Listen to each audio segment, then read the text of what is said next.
وروي د انګل اوبو ته لاندې یو مهی ورته په انتظار ولاړ و، د هغه خېټې ته یونس علیه السلام د مهي د خېټې نه هغه اواز وکړو الله ته.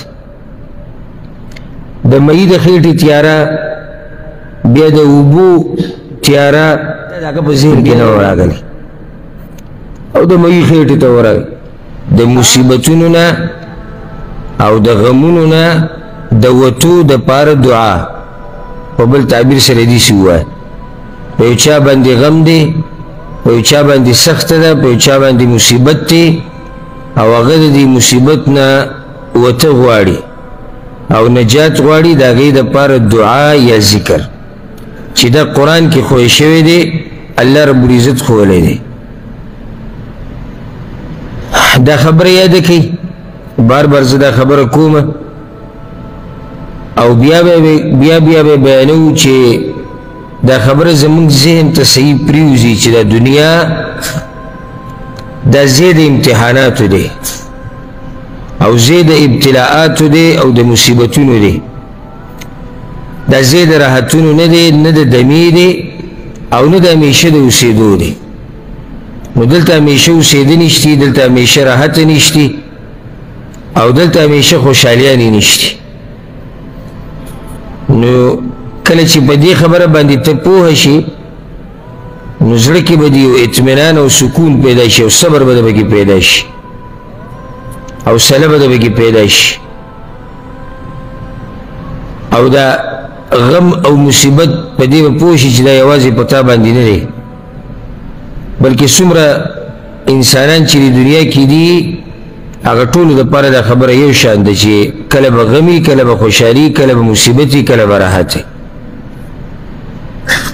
د دې مصیبتونو نه د وتو لار څه ده؟ د وتو ډېرې لارې دي. یوه لار پکې دا ده چې ته دغه دعا او ذکر ووایې کوم چې قرآن کې راغلی دی او انشاءالله د کتاب کې مستقل یو فصل هم را روان دی، یو باب حدیثونو کې چې کوم اذکار او دعاګانې ښوی شوي دي د غم د ختمولو لپاره، هغه د حدیثونو خبره، دلته قرآني دعاګانې ذکر کیږي، قرآني دعاګانې او اذکار، هلته یو بیا ښه تفصیل راشي. که ته دا غواړې چې د دغه غم نه وځي، کوم غم او مصیبت چې الله راوستی دی، بیا هم د دقه الله ومنه، کوم الله چې دا غم او مصیبت راوستی او د هغه په لاس کې د دې ختمول شتي. یو دا ذکر قرآن کې راغلی دی، دا ذکر دا دعا د یونس علیه السلام په ژبه راغلی وه. کله چې یونس علیه السلام مختصر چې تاسو ته دا پته چې دا ذکر هغه کله کړی او دا دعا، یونس علیه السلام د خپل قوم نه خفه شو، قوم یې نه منله، ایمان یې پرې نه راوړو، الله نینو علاقې ته لېږلی دی. نو چې خفه شو د الله حکم ته انتظار ونه کوله، پکار دا و چې الله حکم ته انتظار کړی چې الله څه وایي. خفه شو، لاړ کشتۍ کې سور شو، بیا دغه کشتۍ وزن زیات شو، فیصله په دې شو چې یو کس به ترې اوبو ته دان کړي. نو هغوی چې قراندازي به وکړو، قراندازي وکړه نو په هغې کې د یونس علیه السلام نوم راووتو.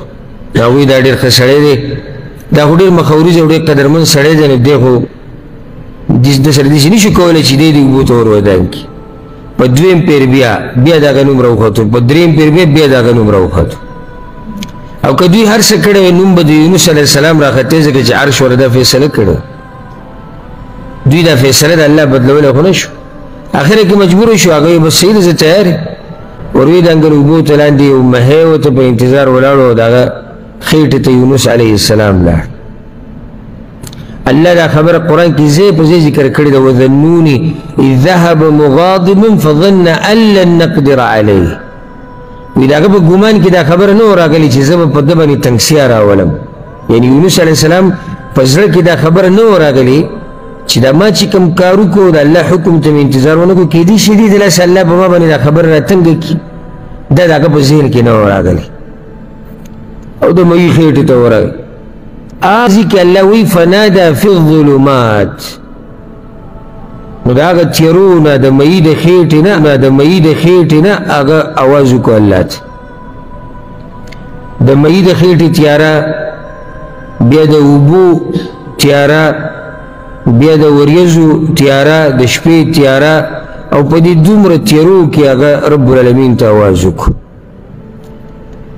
ما ته لږ ساعت مخکې وکړه چې مصیبتونه وتو لار دا ده چې ته د هغه چا سره رابطه مضبوطه کړي چا چې مصیبت راوستی دی. دا په نورو قصو میسو نه کمیږي دا مصیبتونه او غمونه ګورئ نه دا چاته په بیانولو باندې کمیږي نه چاته نه د انسان دا طاقت شته چې هغه یې دله کم کړي چې څوک پورې الله نه یې غوښتلي. او که یو کس تا سره څوک منډه هم ووایي که نه نو دا هم یو سبب دی چې الله ګرځولی دی ستا دپاره. د ده په زړه کې الله اچولی چې تا سره منډه ووایي او دله دا طاقت الله ورکړی تا سره په دې غم کې منډه ووایي نو خبره ټول الله ته واپس کېږي. او چې الله یې ونه غواړي نو په دې یو مخلوق نه چې دا ټول مخلوقات ځمکه اسمانو کې څومره دي راجمع شي تا له څوک فایده نشي درکولی او نه تا نه څوک نقصان لرې کولی شي او نه تا له څوک نقصان درکولی شي چې څوک پورې الله نه یې غوښتلي. دا هغه ځینې هغه اواز وکړو څه وي الله وایي فنادى في الظلمات أن لا إله إلا أنت سبحانك إني كنت من الظالمين. دا آواز هغه الله ته کړو لا إله إلا أنت نشتی حقدار د بندګۍ مگر ته سبحانك اے رب پاکی د تا لره إني كنت من الظالمين یقینا یم زه د ظالمانو نه. د خپلې خبرې اقرار یې وکړو چې ما له صبر پکار و اقرار یې وکړو الله ته عاجزي راښکاره کړه. ګوره الله رب العالمین داسې پوهه ذات دی چې دې ځای کې یونس علیه السلام دا نه دي ویلي چې ما د مېږي د خېټې نه راوباسه ویلي دي نه دي ویلي خو الله پوه شو.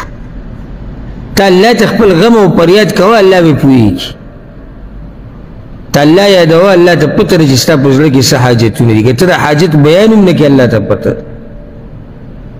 الله ته ستا د دې تفصیل ضرورت هم نشي چې ته ورته دا ووایې چې یا الله ما ته دا مسله ده ما ته دا نه نه د سره تفصیل مه بیانوه. ته الله یادوه الله ته پته ده چې ستا په زړه کې څه دي او الله ته پته ده چې ستا کوم غم او مصیبت دی.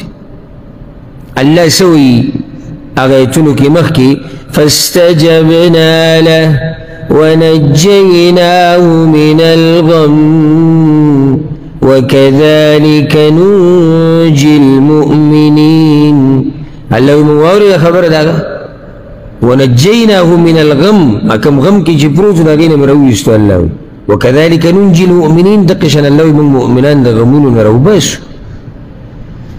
دا ذكر شكم لا اله الا انت سبحانك اني كنت من الظالمين.